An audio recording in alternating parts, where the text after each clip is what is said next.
Man, this excited me because whenever I started all this stuff with my men's group doing these retreats and stuff, my goal is to get all of these men that come on these retreats to come back and team on a retreat because I don't want the men's retreat ministry to be pastor led. I want it to be lay led. I want the men in our church to take up the torch of this and say, hey, we're going to lead other men to Jesus Christ and we're not going to count on Brother Joey doing it all.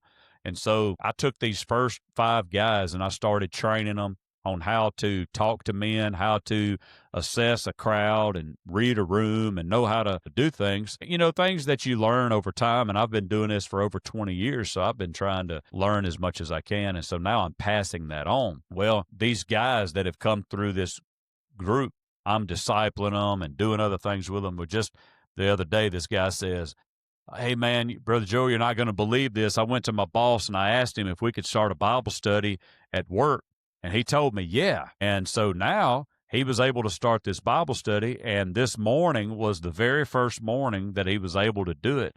And he had 7 men that came from his work on his shift in, and they had an hour-long Bible study.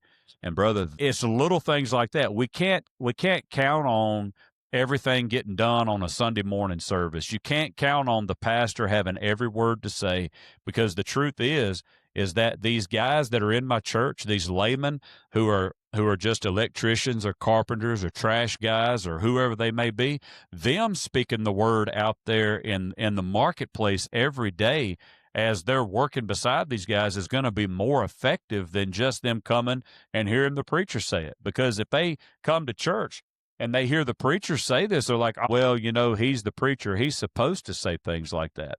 But whenever you see a man who's just a guy or just a woman who's just a woman at work, and they're saying positive things or they're loving me, even though I feel like I'm a piece of trash right now, but this person's loving me and they're showing me the grace of Jesus Christ. That's where true change is going to happen. And that's where I think I'm seeing the greatest light in the darkness that we have hovering over our communities right now, is the fact that people are actually realizing that Jesus is legit and he's worth a shot.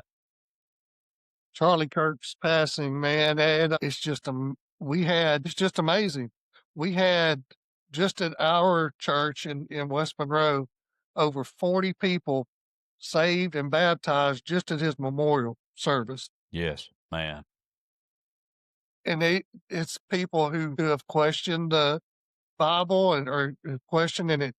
They've always thought that Christians are just hypocrites and are looking down their nose at other people that are sinners. We're all sinners. Yeah. But I think this with Charlie Kirk, and especially with did you see his wife's speech at his memorial? Yes, sir. Lord Jesus. But her being able to forgive his shooter Yes. in public in front of millions of people. Yes.